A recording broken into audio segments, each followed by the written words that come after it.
letting you guys know. I'm just gonna get some water. Okay, no worries. So while Yvette gets some water, I'm going to show you guys a couple of her live streams that she has done, just so you guys kind of see. We are doing a stand-up workshop, and she's a MMJ, which is a multimedia journalist in Huntsville, Alabama. And I'm just going to play a couple of the live shots that she's done so far over there, just so you guys kind of like get an idea. So I'm going to share my screen with you.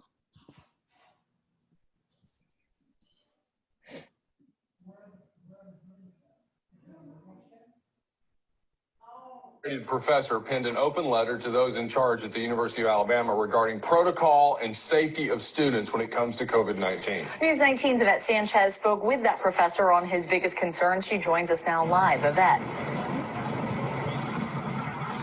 Thanks, Greg and Christine. So Michael Inez Hernandez is a professor of American Studies at the University of Alabama. And although that school has over 30,000 students, he says with more than 2,000 testing positive between faculty, students, and staff, that is still too many to have face-to-face classes. Michael Inez Jimenez. I'm going to show a different one. Sorry, guys. I know you can see my computer. Campus conversations on the Hill, where the Bulldogs are looking to the polls as the first one, that was a live package. So usually, that's another thing you also gotta think about. Usually, sometimes what my station likes to do is they like to have people live in every hour or every half hour. So sometimes your package doesn't require a stand-up. So you will have a live package. So that's where you're gonna have to front it, introduce it, and then go into it. This one is a look live package. So this is my stand-ups are in the beginning and at the end, and it's meant to look live. Like it's meant to be like, I was there that day. It's just not live right now. So this one is a look live. Okay, perfect. Has more on those efforts at Alabama A&M. Over 140 years ago, Alabama A&M was founded by William Hooper Council, a former slave who was sold on the very land that the school now stands on. And now more than ever, faculty says they want that story to empower their students. To remind them of their value. I'm going to show a different one that she did as well, just to kind of like gauge what different stand-ups you can have. North Alabama begins this week, and with sports comes a lot of fans. Stadiums across the valley are taking precautions to make sure fans and family can have a fun and safe experience. WHNT News 19's Yvette Sanchez has more on what a stadium here in Huntsville is doing to guarantee just that. Today, Huntsville City Schools had a press conference here at the Milton Frank Stadium where Scott Stapler, the athletic coordinator, spoke on what the city is doing to ensure that all spectators are safe during the football season. The road. And then we're going to check out one more. And then Yvette, I'm going to ask you kind of a couple questions just to kind of explain those different types of shots that you did do for stand-ups, the live stand-ups as well, and then explain what exactly a stand-up is. You got it. On campus. But even with students and staff at home, the Red Devils plan to hit the gridiron this Friday. WHNT News 19's Yvette Sanchez explains how football will still be played. School may be virtual for Elkmont High School for the next week, but Friday night's football game against Randolph will be played. Even with students out of their classroom, football players. Okay, guys. So I'm going to stop sharing my screen really quick. All right. So what exactly is a stand-up? So basically when you're doing a stand-up, it all depends what kind you're doing. So there could be a bridge, which is usually maybe what you guys are used to doing, which is one in the middle of your package. And that bridge is obviously supposed to bridge one point to another. So like yesterday I did one about 3,000 pounds of tires being dumped around. So I went from, I was talking to the guy who was explaining to me everything. I had spoken to our Huntsville Police Department. They told me what was going on, but they didn't have anyone available on camera. So that's what my stand-up was. And I said, under Alabama State, actually I introduced that I spoke to Huntsville PD because I didn't know this information. So I said, today I spoke to Huntsville PD under Alabama state law. Illegal dumping does come with misdemeanor charges, but this specific case will be facing federal charges. So that bridge is going to give you information that either you don't have a SOT, you don't have someone saying it, and it's going to introduce it to the next clip that's about to be shown right after you. Sometimes it's your voice on track, like you're tracked and it's going into that, or sometimes it's going into someone else explaining. And I believe yesterday it was my stand-up, and then it went into the guy explaining like, we need police officers to see it physically, like we can't just call, blah, blah, blah. So there's the bridge stand-up. And then there's your look live stand-ups, which are the ones that we do a lot of, because like I said, my station really does like to have us live or to look live. So your look live is basically like if you were live, you are recording yourself, you are saying, you know, you're introducing your package, then you're going into your package, and then you're like summing up your package at the end. So a lot of your stand-ups has a lot to do with your script writing, which varies from all different types of stations, just because it depends what that station likes. So mine was very important. I did a really cool one the other day where I actually did the live, but I didn't really like how I looked because I was listening, and you can kind of like see me listening, and I looked like I saw a squirrel off in the end. But that one was a live shot as well. And there was going to be a bridge in between that I was going to do. But we couldn't do it because there was police officers involved and guns involved. So that's not, thank you. That's not, you know, something we want to be having on TV. But so there's usually like the 3 different types of stand-ups. Then there's your informative, the one where you're showing something, your moving stand-up where you're walking. Usually if you're going to do anything that is showing something, or you're moving around, or you're walking, do that in the middle. That is for a middle or end stand-up. So that's for a bridge or for the end. I did it in the beginning on 2 of mine, and I got told, they're like, hey, that's just something, and that's like all across. So if you ever want to do one where you're walking towards the camera, make sure it's your bridge in the middle.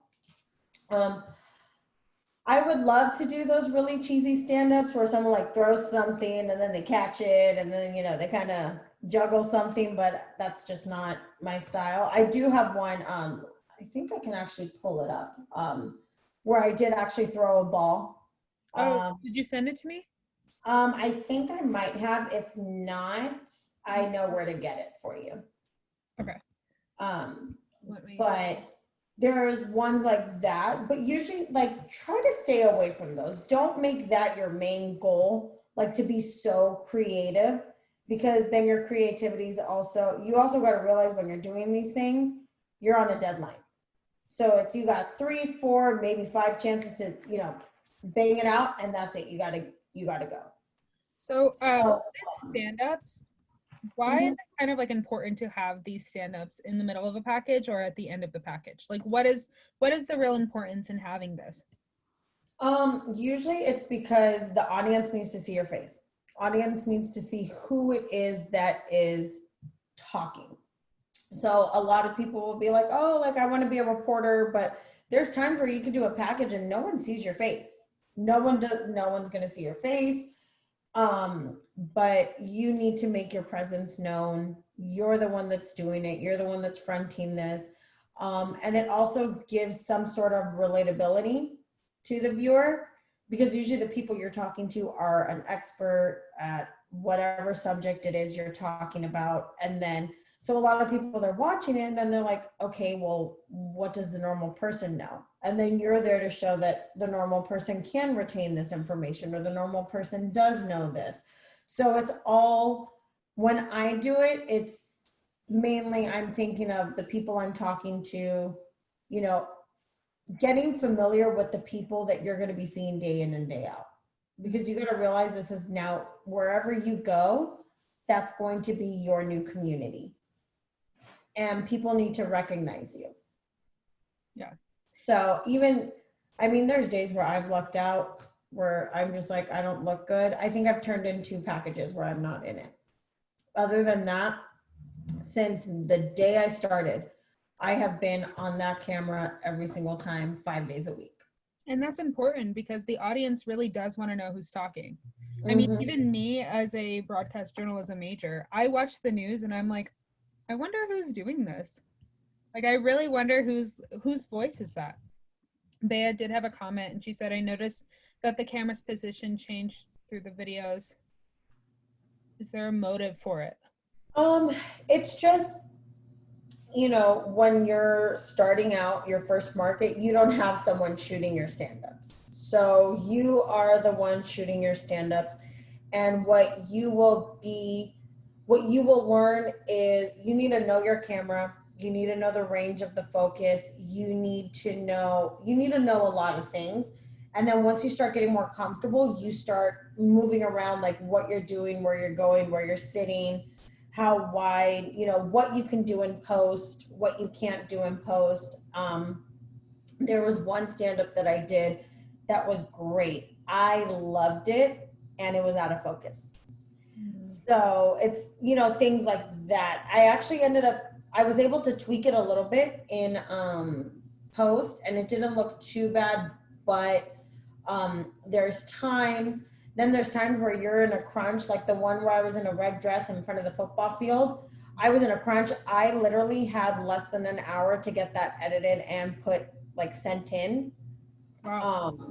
So I literally ran out, took my tripod out. However, it was a little taller, and I just tilted the camera down. So it was more like a top angle. Then there's one that's more here. So it's just, I mean, you'll see how quick you learn how to maneuver your camera very quickly to get things done. But sometimes it's just, I get really comfortable, or sometimes, like I just said right now, it's life. You're in such a rush that you just got to do with what you can, because literally that minute of sitting there trying to like fix the tripod at your height and all that is not, like, there's no time for that. Yeah, which is understandable. And as a kind of going back to like when you were in our positions, when you were first starting out as a student journalist compared to now, what are the kind of differences that you've noticed with your stand-ups? And was it a lot harder for you when you were a student journalist, or what is the difference kind of like now in your position? I think when I was a student journalist, I was more worried about the creativity of my stand-up rather than just getting solid stand-ups.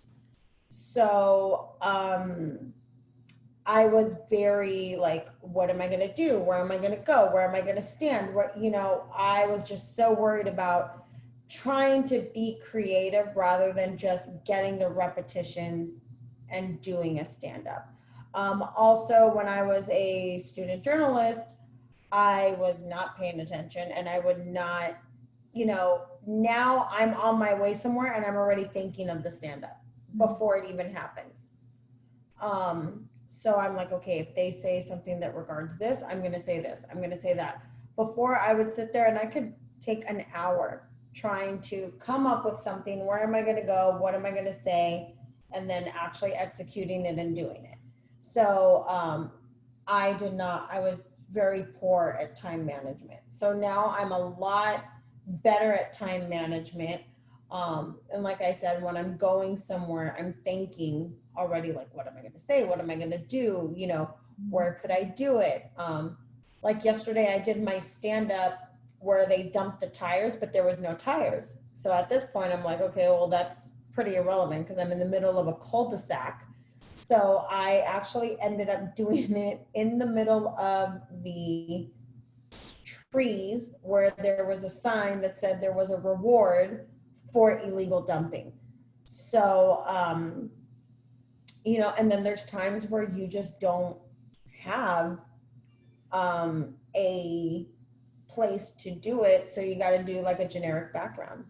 You just got to, you know, go somewhere and do a generic background. But definitely now, as opposed to when I was a student journalist, I'm a lot more cautious of my time. I have a lot better time management. I am already thinking of what I am going to say before it even happens. And then probably like, I'm not so worried about the creativity. I get more of my creativity in the live shots than I do in like an actual stand-up. Like the one where I actually got to sit on a tractor and like toot the horn and all that stuff. So That was super cute. I loved that.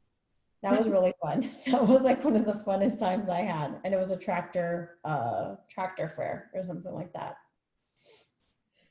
So with stand-ups and kind of like learning how to do them, a lot of us now actually do not have access to equipment because of the coronavirus, and we're not going to campus right now. So how would you suggest as for students who are trying to get that reel, get that package going, put it together during these times, how would they shoot their stand-ups on their phone? Okay, you got your phone. The iPhone has a great camera. Everyone knows that. If I were you guys, like what was her name was Lily? Yes. Okay, so like what she has, something like that, you need to get like some sort of a mount. I don't know if any of you guys know Dave Brill, but Dave, he had like a little, like a spider one that you can kind of like mold and it can go tall or short and you gotta, hook it on. I just saw it yesterday at Walmart. They have this new, it's a box and I think it was like $60. And it's called an influencer starter kit. And it's literally got like the handheld thing that gives you like a steady hand, all that kind of stuff. So you just need to start researching all these little gadgets, go on Amazon, look at it. You don't need a whole lot. I mean, I ended up getting I got a Rebel T6i camera and I barely used it. And I use my phone a lot more. Like we have, and then also on my phone, I have like this app, it's called Latiku, because that's what we have for our, like where we upload our videos, and you'll see people are like this. If you're interviewing someone, make sure it's always horizontal and you have a steady hand. Don't go like this. If you have to, go like this. Keep your hand off the mic, hand off the camera, and make sure you're steady. Don't go like this, go like this. Always hold it into your body and just try and be as steady as you possibly can. So, your phone is really, really, really a great tool. It's a lot easier than lugging a camera around.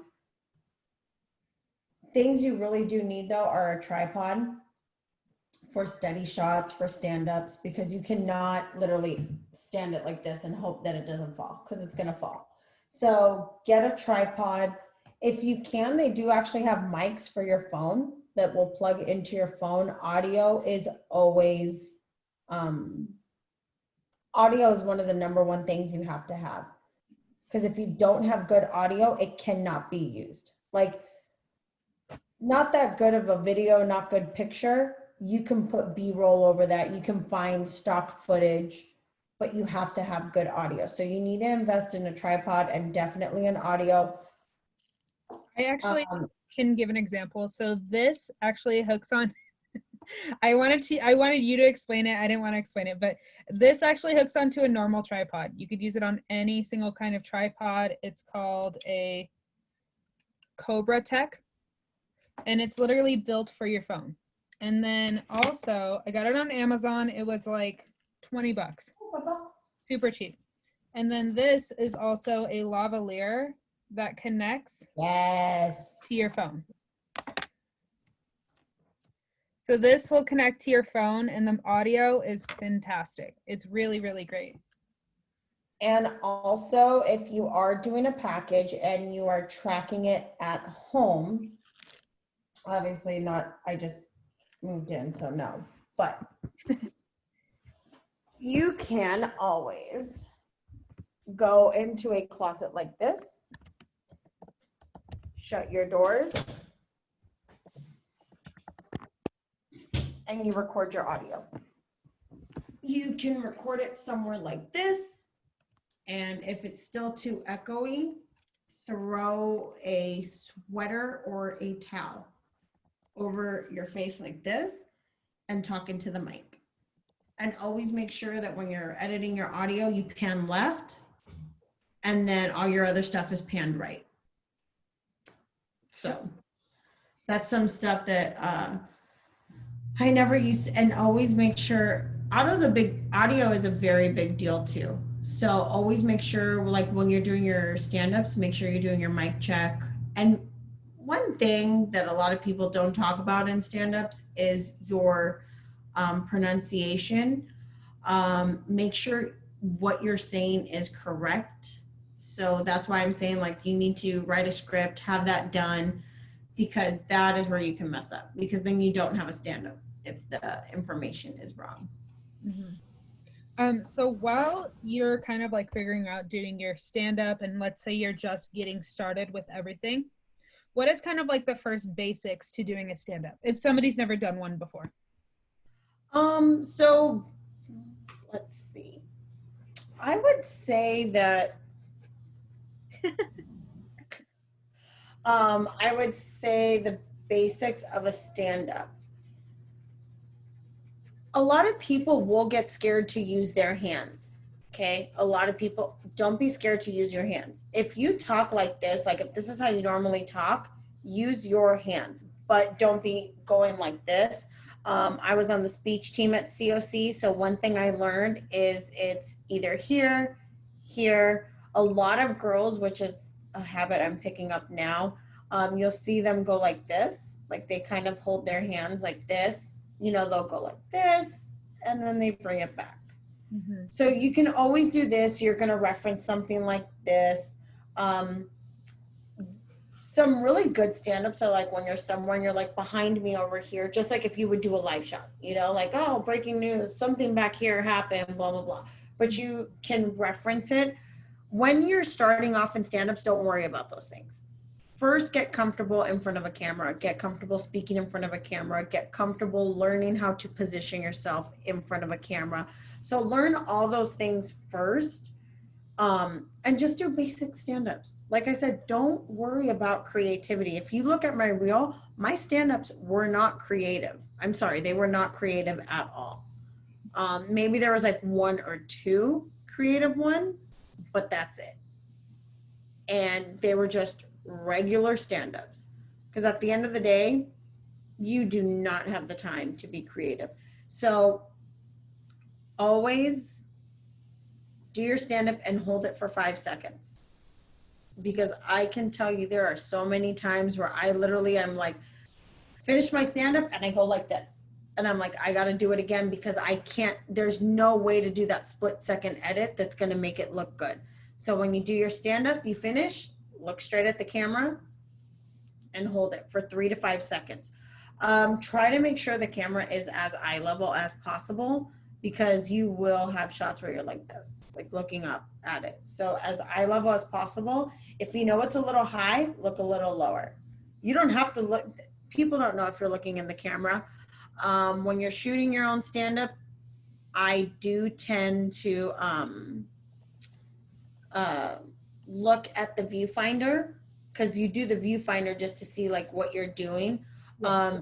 Try your best not to look at the viewfinder. There are times where I've seen my stand-up where I'm looking at the camera like this, and then I look back. So concentrate on what you're doing, and don't be afraid to keep redoing stand-ups. Don't be lazy. Don't do what I've done where it's like it's the third one and you're in and you know you shot it about 10 times. Go through all 10 stand-ups and put your best one always. Now, another thing you can do when you're starting out, like let's say you did a great package, hate the stand-up, go back and reshoot it one day. Go back and reshoot it. Doesn't matter. You have that, and every opportunity you have, practice a look live. Practice look lives. Because at the end of the day, I don't know how many packages I've actually done with stand-ups in it as opposed to live shots. News loves live. Like they love live because it shows like a sense of urgency in the news that you are giving. Mhm. So when you're out, if you're always say, hey, do you guys need a look live? Do you want me to do a look live? Do you want a bridge? What do you want? And if they say, oh, we'll just do a bridge, take it upon yourself. If you have the time and you're not running, you know, low on deadline, do look lives. Do look lives, practice it, practice your tag out and find your voice. Find your voice. Because that, like, yeah, That's a big you one. have to find your voice. So Lily did have a question earlier in the chat. I just didn't want to cut you off. She was curious on, do you write your stand-ups before you do them? Yeah, for the most part. Like yesterday, I'm referring to yesterday because that was the one time I did a bridge after a while.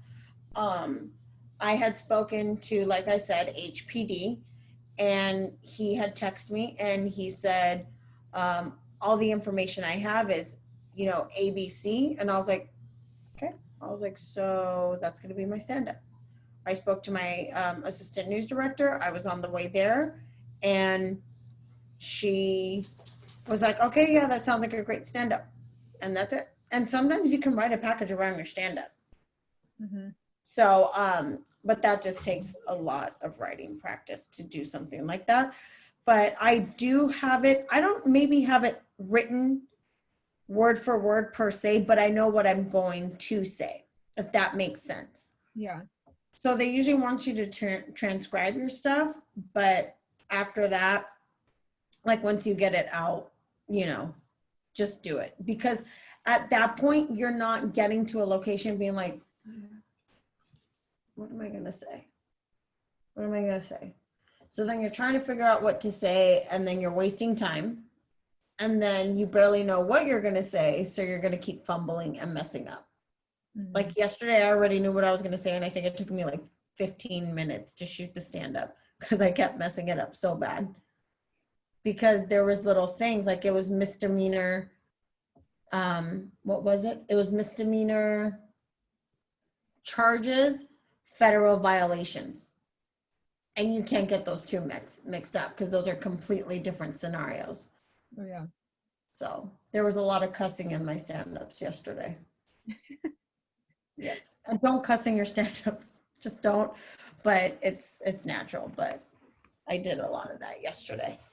We do have another question. Do you think it's easy to do a stand-up alone or with somebody else? A stand-up with somebody else? I don't think I've ever seen that.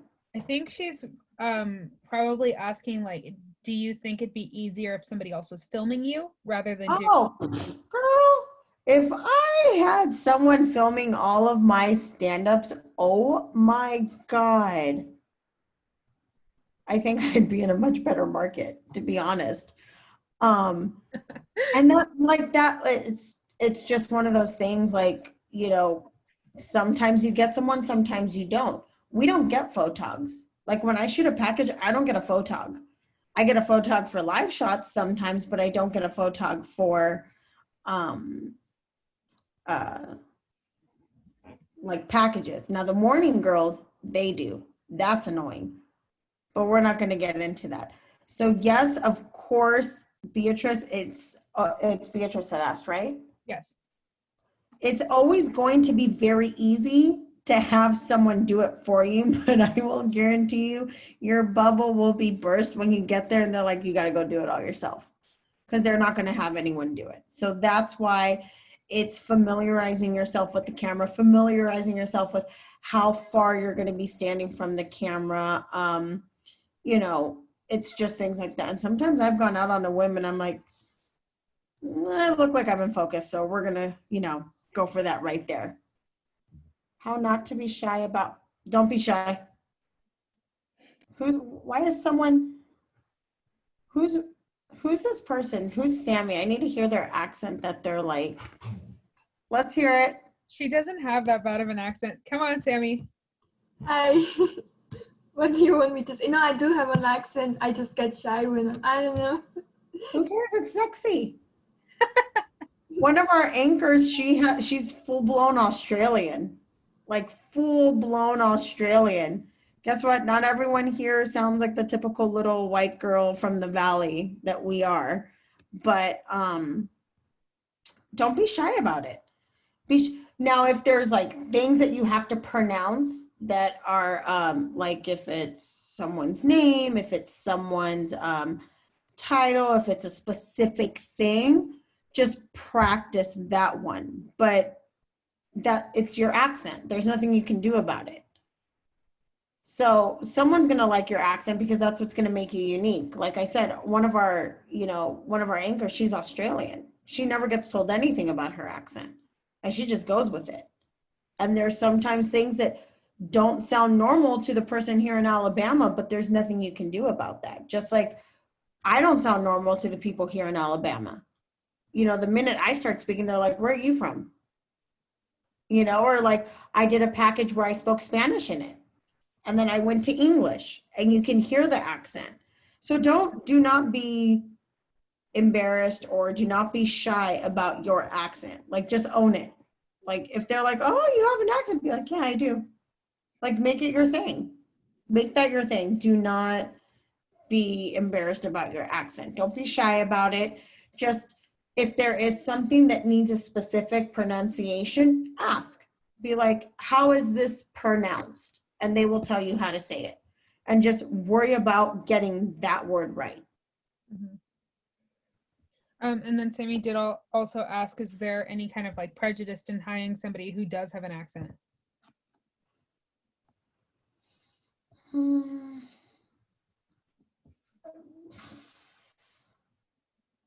I mean, because I feel like if people don't, because some people they do have, like they will judge you because, I don't know, I just feel like if you have somebody like that does not have an accent and somebody that does have an accent, they would choose the one that does not have an accent.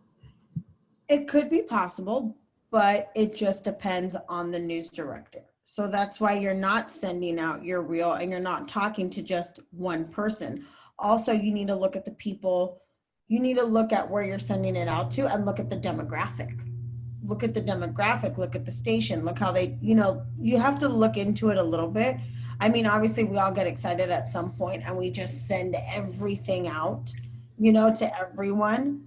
But I'm not going to lie to you. There is prejudice. There's prejudice everywhere. People are going to judge you for, people judge me because my last name is Sanchez. People will judge you because of your accent. People will judge, Sophia because her hair is dark. Lily will be judged because of her eyebrows. Like you're going to be judged for everything. Not to say you have bad eyebrows, Lily. I just looked at it and that's the first thing that comes. But they're going to judge you on everything. And if you really, really sat there and wondered, you're never going to apply for anything. I always thought to myself, I was like, I can't wait to get that viewer news tip when they say my dress is too tight. This is too, form fitting. She's too this, she's too that. And guess what? Rolls off your back. Rolls off your back because you've got other things to worry about in that newsroom. But someone is going to hire you for that specific reason because you have an accent.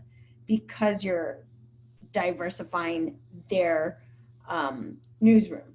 Because if you look at newsrooms, there's not a lot of diversity. There's a lot of reporters, but there's not a lot of diversity. There's always those 1, 2, or 3 people that are diverse in there. So just like I said, just own it. And like I said, if there's something specific, like if you're talking about something that's political, if you're talking about a certain disease, if you're talking about a specific something that has a specific name, you have to ask just, how do you pronounce it? Just like if someone would say, well, how do you pronounce your name? You want to pronounce it correctly. So just like, hey, how is this pronounced? How do you say it? Okay. But other than that, your accent's your accent and it makes you who you are. So don't let that hold you back for 1 second. And I think that's really good advice because I think you should just be confident with who you are. And when you're applying, they're going to hire you because they like you for you. So, Savannah, yeah, she did ask that question. You want to answer that? Yeah, there is. You're a female reporter. I just, I know, Sophia knows I went through this. I was made to feel extremely stupid by an executive producer. I was made to feel dumb, like I didn't know what I was talking about. I was talked down to, I was belittled. And I wasn't saying anything. And then it just got to the point where I was like, you know what, screw it. I'm going to say something. And if they like it, they like it. If they don't, they don't. I took it to my news directors. They spoke with the gentleman that I was having a problem with. I don't know why he had a problem with me till this day. I still don't know. You will get, you're going to get challenges being a woman reporter. Especially if there's guys who are older and they're just like in that old mindset, even from other women. Other women do feel threat when a new female reporter comes into the newsroom, because they see it as, that's my competition. This person could obviously take my spot. And granted, we all want to get better. So that's just something you're always going to run into. My best thing to tell you is be cordial. Don't talk about anybody. Even if someone's talking about them and they're talking to you, just okay. And if things are getting sticky, go to your news director. If it continues to happen, take it to the president of the station and take it to HR. So it is all documented. And if you are having problems, document everything in email, because that is legal in court and they can go back into the database. They do have access to that. So, you know, I think those are the special challenge in the newsroom. That's the special challenge. Being out as a woman reporter, you have to be very careful, because when you don't have a photog, usually the photog is a male. Or sometimes we have female photogs, they go out with you, and that's, you know, it's better to have two people than one. But like the other day I was doing a live shot at 6 a.m. and I had a homeless man like literally come up like right behind me, and he was following me and he was just walking around. Wow. So if you are ever in a spot and you don't feel safe, you should be able to tell your news director, I don't feel safe, I'm getting in the car and I'm leaving. Your safety is number one. So always be vigilant, always be careful, always know your surroundings. Girls, depending what state you're in, if you can, have something on you.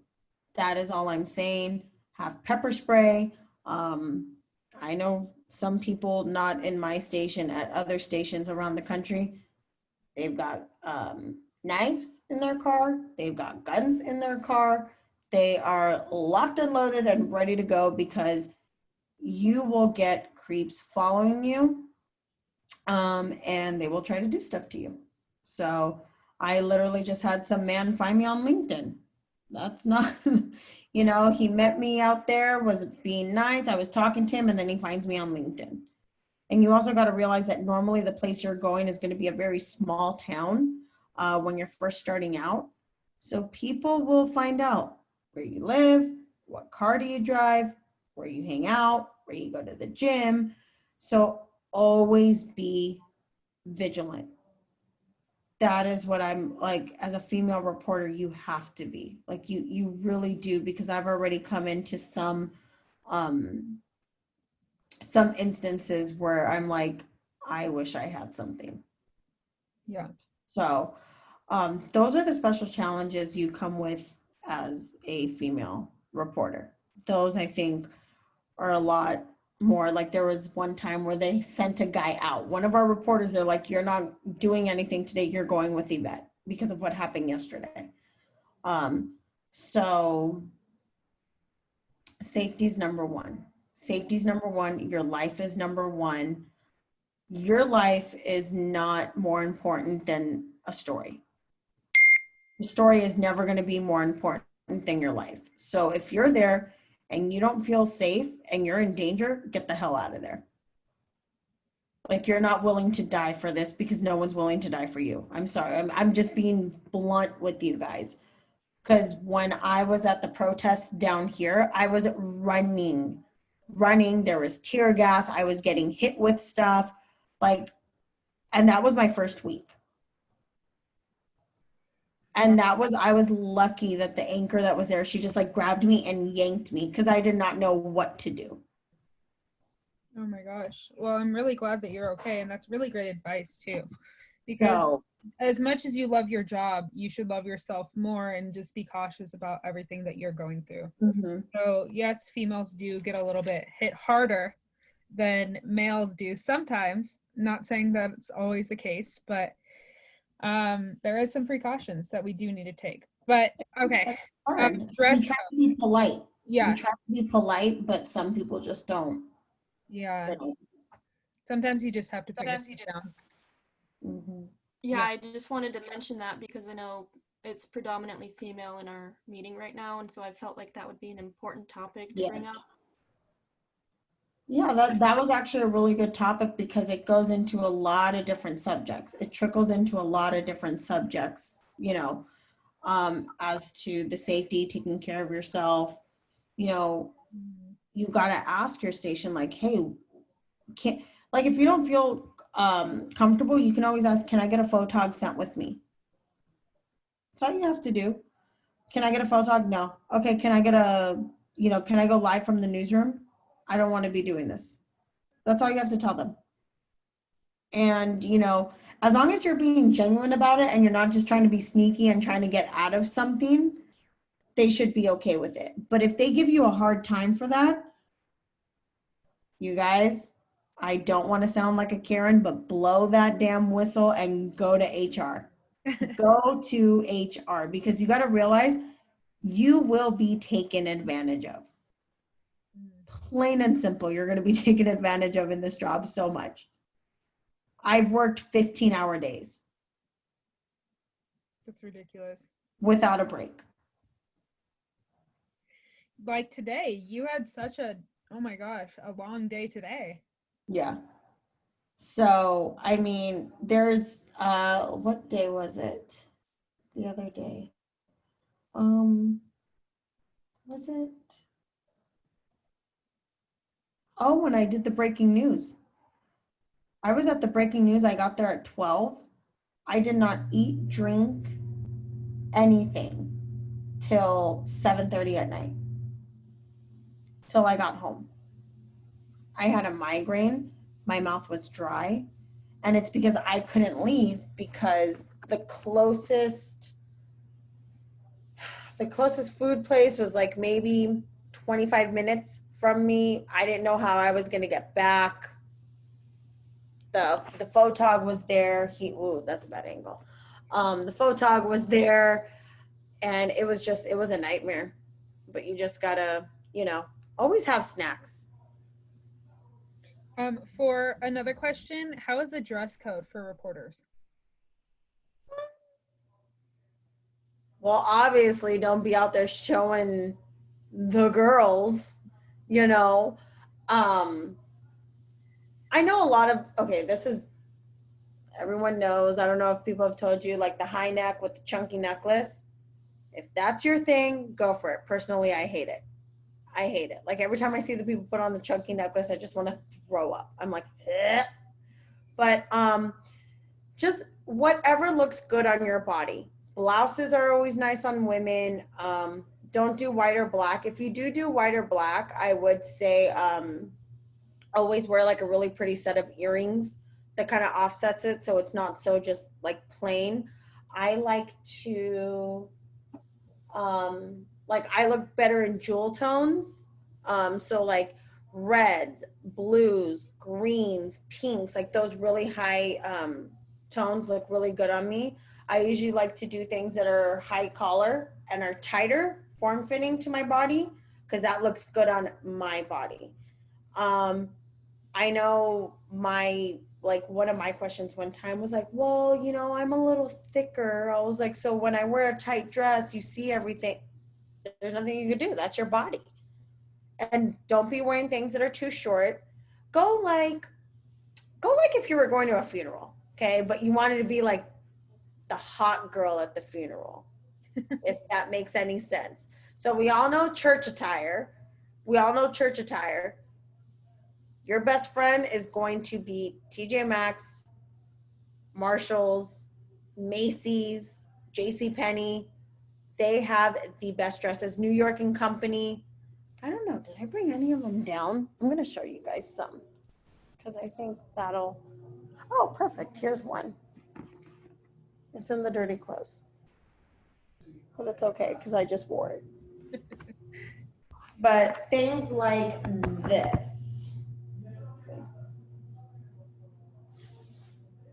So, like this, see? And then when you wear it, you also gotta realize that it's coming from here up, right? Unless it's like a live shot, maybe they might have you stand back a little farther so you'll see it. But it's not vulgar. Like, you know, do your hair, do your makeup look pretty. Blouses, I love blouses. Sometimes I do blouses and jeans. I do that a lot. I love to do bodysuits and blazers. That's always a good one just because like if I'm gonna be running around doing a lot of stuff, it's easier to manage everything than being in a dress. Don't buy heels. If you're gonna be in the newsroom and you know you're gonna be in the newsroom, rock those heels. Other than that, super cute tennis shoes, cute flats. If you can do everything in heels, more power to you. But I would not, in your first 2 or 3 markets, you are gonna be lugging everything around and you're not gonna get anywhere in a pair of heels. I have a question. How often can you rewear the dress? Because I know people are so picky and they're gonna be like, didn't you just wear that last week? So do you wear it or? They don't care. No? They do not care. I've worn the stand-up I did, I don't know, I think I've done like 3 stand-ups in that red dress. I've done 2 in another burgundy dress. I've done, you know, just what you accessorize it with is what's gonna make it different. And if someone really has the time to tell you she wore that same thing, they've got a problem. They've got a problem, okay? Because it's just, there's no way. You're there 5 days a week. And sometimes, like, I've worn the same bodysuit, thrown a different blazer over it. Actually, yeah, I think so. I have done that. I do that. It has to be like everything one color, or it can have like. Oh no, you could do print. Let me see. I have one where I have print. Just do nothing that's like super crazy. But then let me see. I just did one with print. I'm glad you brought up the print because that one's a little hard to. Don't mind my face, but see how it's like all printed, like it's all. You could do that. You can do flowers, stripes. I did one that's like a cheetah print. That's the thing now. Like you're young, you're a girl. You're not a 60-year-old woman that's going to Steinmart to go buy something. You know, you're a young girl. And if you're fashionable, you're fashionable. Just, you got to own it. Like they can't be mad at you for that. No, and also we're a different generation too. So this generation dresses differently than the boomers or Gen X. So we kind of dress a little bit more casual or a little more flamboyant or something that kind of like shows our personality because that's who we are. So if you're going to throw in that style that who you are and showing it, obviously look professional.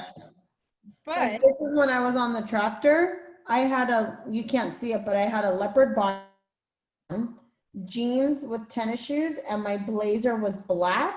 And then it had like see-through arms. And that's what I wore. And that's very cute. That's very stylish, and it also shows who you are too. Exactly. Yeah. Sammy did have a question. And then this too, just a regular blouse. Just a regular blouse. That's cute. Sammy did have a question. So she is doing a show next week that she's going to be a moderator, and she's going to be asking a bunch of live questions to people. do you have any tips on asking live questions? First off, obviously all open-ended questions, no, questions that they could just be like, yes, no, no, yes, no questions. And listen to what they're saying so you can piggyback off of what they're saying. So yeah, have a list of questions that you want to ask. But if like Sophia was like, yeah, I went to the beach and then I saw this and, I talked to so-and-so and then the temperature changed. I'll be like, really? You said you saw so-and-so? Weren't they part of blah, blah, blah, blah, blah, blah, blah? So if you know something, you have to hear other things that they're talking about to get other questions. Because you can go with 10 questions, they can answer them all, and then you're like, okay, well, they answered them all. So when you're asking live questions, have a real conversation. Don't just ask all the questions you have. Like here we're having a conversation, like you guys are asking me everything, like I mentioned this and someone's like, oh, well, you mentioned, when she said you mentioned, what you're wearing.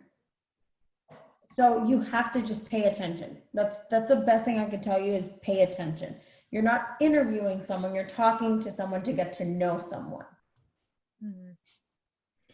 So I don't want to keep you for too much longer. If anybody does have any other questions before Yvette does leave, because I know, do you work tomorrow in the morning?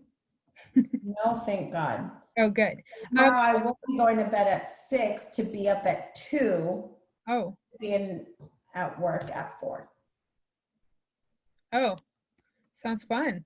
But I get up at 2, so I'm already done and ready just in case, because on the mornings, there's usually breaking news.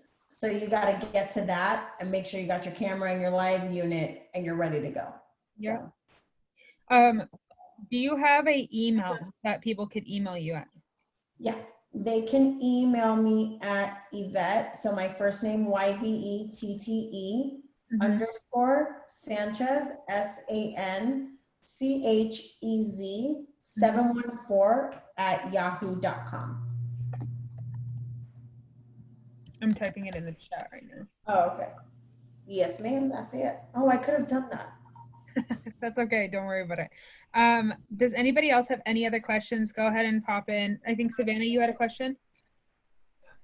Okay, so I know I talked to you a little bit about moving to Huntsville from LA. So could you talk to us a little bit about what to prepare for when you're moving from like a big city like LA, where things are like constantly happening, to somewhere that's my goodness. I lucked out because I at least knew one person here and she already worked at the station.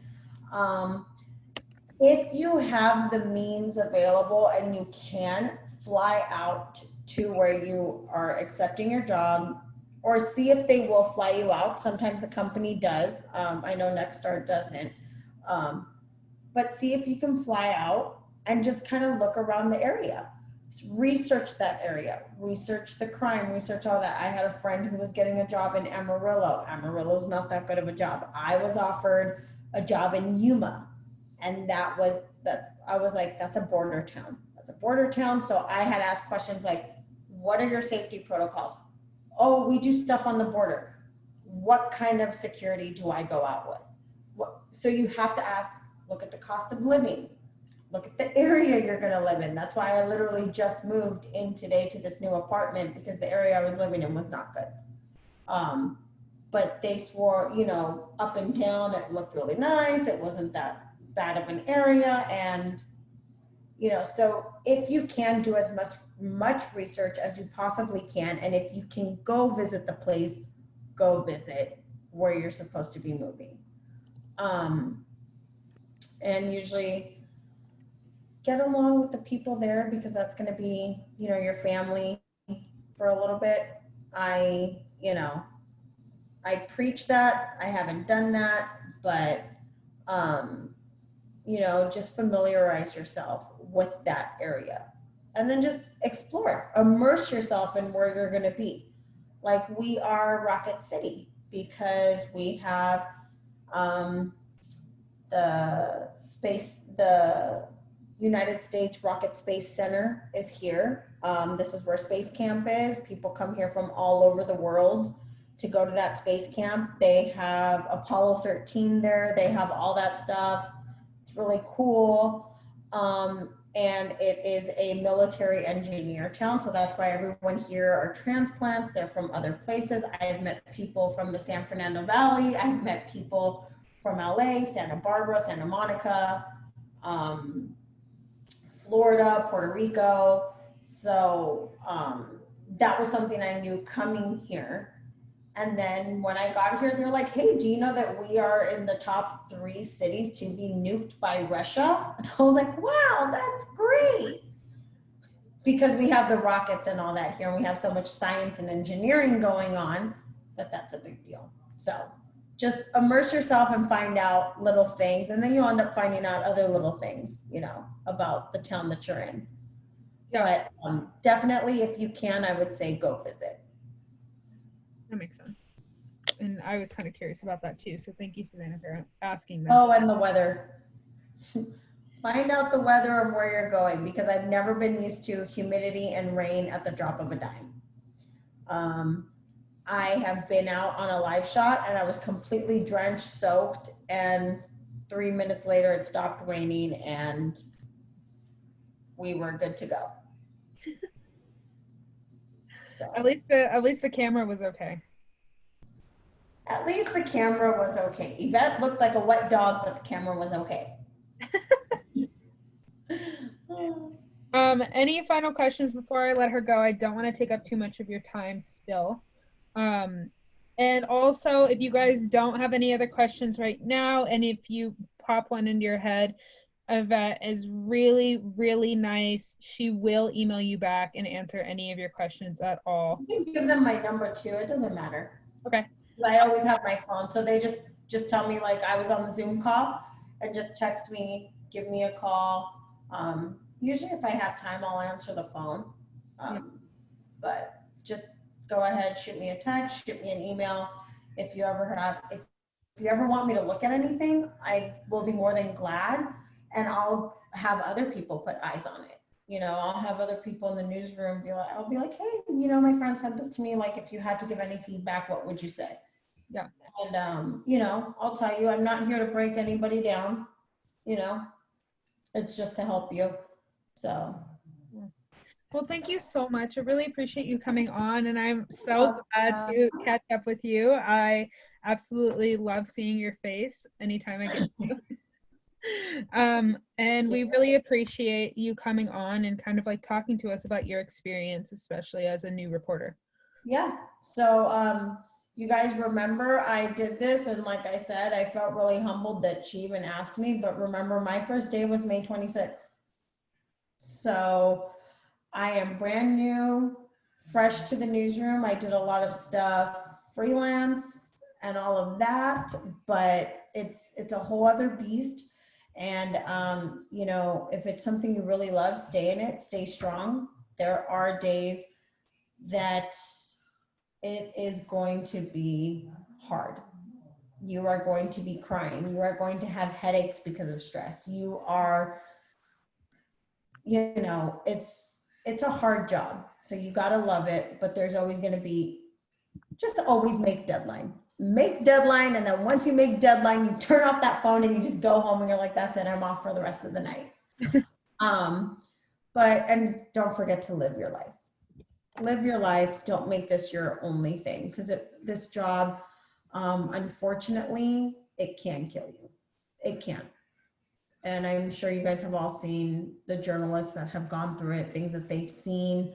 If you see something that you experienced and you didn't feel that they handled it properly, or if you feel that you were mistreated, or like when I was at breaking news, if you saw something and you're just like, what the hell did I just see? Talk about it, because it's going to eat you up inside. And if you can't talk to someone there, find someone that you can talk to. Just be like, hey, is there someone that I can talk to? Like when I was at the protest, I was at the protest, you know, running away from tear gas and, you know, things being deployed. I didn't think it bothered me. And then when I spoke to someone about it the other day, I cried because it brought that back.